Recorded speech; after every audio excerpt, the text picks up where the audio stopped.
नमस्कार, मैं वीरू और आप देख रहे हैं दमदार खबर। दोस्तों, आज के इस खास इंटरव्यू में हम बात करने वाले हैं ग्राम पंचायत चुनाव को लेकर। और इस ग्राम पंचायत में बहुत से लोगों ने चुनाव लड़ा और उन्होंने जीता भी है। और हमारे बीच आज हमारी जो टीम है मलिहाबाद क्षेत्र के कसमंडी गांव में है और यहाँ के जिला पंचायत सदस्य यानी पन्नालाल रावत जी हैं, जिन्होंने समाजवादी पार्टी के नाम पर चुनाव लड़ा और पूर्ण बहुमत से चुनाव जीता। खासियत एक बात यह रही थी कि उन्होंने पहली बार जो चुनाव लड़ा था जिला पंचायत सदस्य का, तो उसमें उन्होंने चुनाव हार गए थे। लेकिन इस बार राजनीतिक पार्टियाँ थी, उन्होंने टिकट के आधार पर लोगों को चुनाव दिया, टिकट दिया और लोग जीते। और हमारे भी जो सर जी हैं मैंने पन्नालाल रावत जी, उनसे हम बातचीत करेंगे कि वो कौन से मुद्दे लेकर मैदान में आए थे, लोगों के बीच में किस जनसंपर्क के साथ गए थे। पहले हम सर को बहुत बहुत बधाई देना चाहते हैं चुनाव जीतने के लिए। सर, आपको बहुत बहुत बधाई। जी, धन्यवाद। सर, इस बार जो चुनाव का जो मुद्दा था, इस पर राजनीतिक पार्टियां लोगों को टिकट किस मतलब टिकट के आधार पर दिया चुनाव को?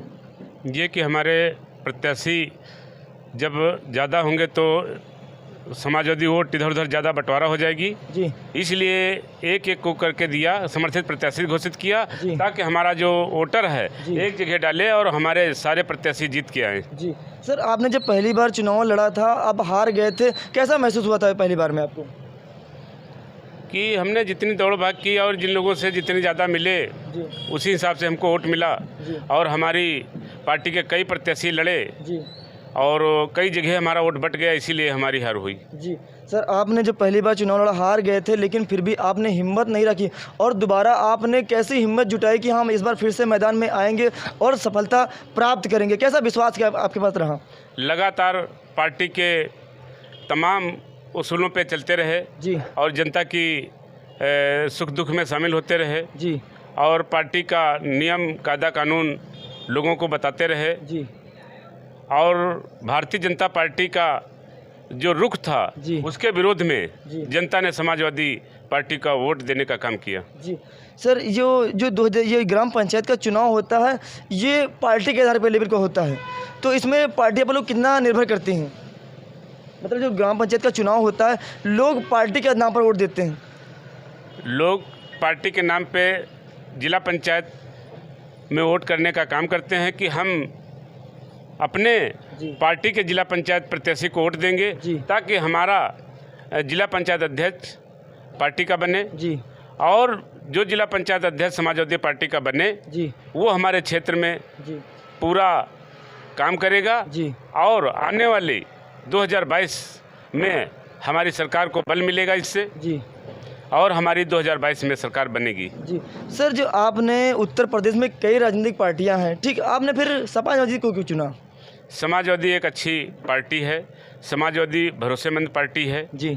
समाजवादी जनता को विश्वास में लेकर के जो कहती है वही करती है जी। अच्छा सर, ये जो ग्राम पंचायत का चुनाव है, अब लोगों के बीच में से युवाओं के बीच में क्या संदेश देना चाहते हैं उनके लिए?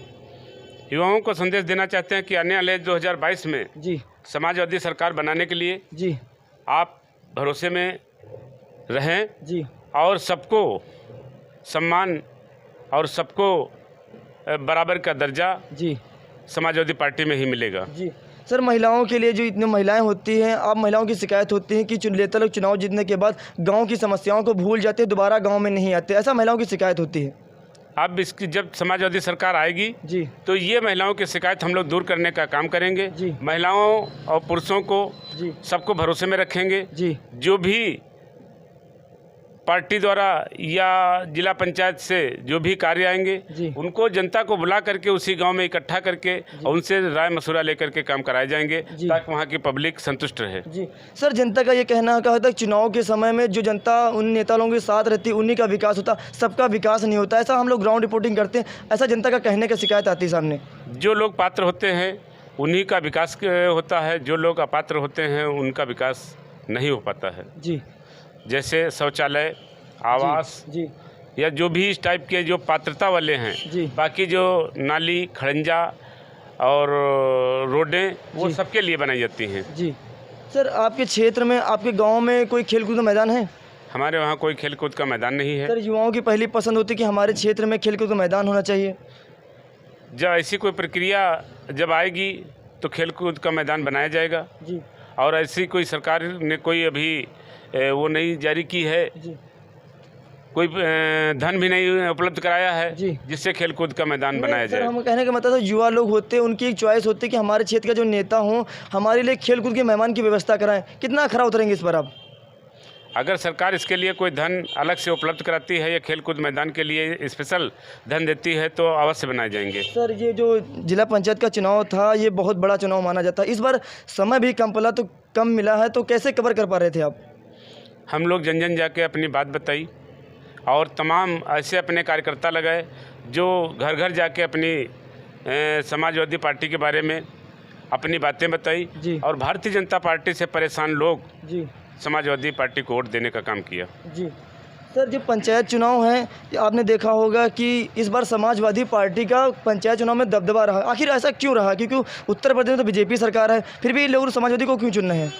भारतीय जनता पार्टी के कारनामों से या उनके रवैये से ऊब करके जी। समाजवादी पार्टी की तरफ जनता ने अपना रुख अपना लिया है। सर, जो 2022 में किसकी सरकार आएगी आपके हिसाब से? 2022 में अखिलेश भैया की सरकार आएगी। सर, इसके पीछे क्या दो अभी आपने पश्चिम बंगाल में चुनाव देखा होगा, वहाँ ममता बनर्जी ने चुनाव जीता है। जो उत्तर प्रदेश में 2022 का चुनाव है, क्या लगता है लोग ईवीएम को लेकर संदेह मान सकते हैं? ईवीएम अब की काम नहीं चलेगा। जनता एक तरफ से वोट करेगी, जी साइकिल की बटन दबाएगी जी। और समाजवादी सरकार बनाएगी। जी, बनाएगी। सर, आप लोगों को क्या संदेश देना चाहते हैं 2022 के चुनाव के लिए? हमारे इस वीडियो के माध्यम से लोगों को क्या संदेश देना चाहते हैं 2022 के चुनाव के लिए? हम अच्छा काम और सबको सम्मान और सबको विश्वास जी में ले करके जी समाजवादी सरकार बनाने का काम करेंगे। जी। सर, जो 2022 का चुनाव है इसमें जो पार्टी लेवल का जो टिकट बांटा जाता है, किस लेवल से आपके बांटा जाए? मतलब कि लोग कहते हैं कि जिसका दबदबा होता है उन लोगों को टिकट देते हैं, जिसका दबदबा नहीं होता है। कितनी सच्चाई है इसमें? टिकट उन्हीं लोगों को दिया जाता है जो पार्टी में लगातार पार्टी के उसूलों पे चलते हैं, पार्टी का काम करते हैं और पार्टी के वोटरों को जी सम्मान देते हैं, पार्टी के तमाम वोटरों के हर सुख दुख में शामिल होते हैं। जी। उन्हीं को पार्टी टिकट देने का काम करती है। जी। जो बीजेपी सरकार कहती है कि समाजवादी पार्टी में भ्रष्टाचार ज़्यादा होता था, वो लोग मतलब जात विवाद को तोड़ रहे हैं, ऐसा बीजेपी कहती है। ये कभी नहीं हुआ। ये बीजेपी का एक झूठ बोलने का तरीका है। जी। समाजवादी पार्टी हमेशा न्याय की बात करती है जी। और न्याय देने का काम करती है। उनका कहने का मतलब है कि वो यादव और मुस्लिम को ज़्यादा बढ़ावा देते हैं। ऐसा कुछ नहीं है। जहाँ जिसकी ज़्यादा भागीदारी होती है उसको उतनी हिस्सेदारी मिलती है। जी। खैर, हमने मने पन्नालाल जी से बातचीत की, इनके विचार अच्छे हैं और ये 2022 के चुनाव को लेकर जो हुंकार भरी है वो अच्छी है। हम इनके कामों पर विचार करते रहेंगे और इनके जो विकास कार्यों पर भी नज़र रखते हैं और हम आपको भी लोगों को भी दिखाते रहेंगे। हमारा काम है आपको गाँव की ज़मीनी हकीकत से वाकिफ़ करना। बने रहे हमारे साथ, देखते रहे दमदार खबर, क्योंकि खबर आपके भारत और आपके गाँव की।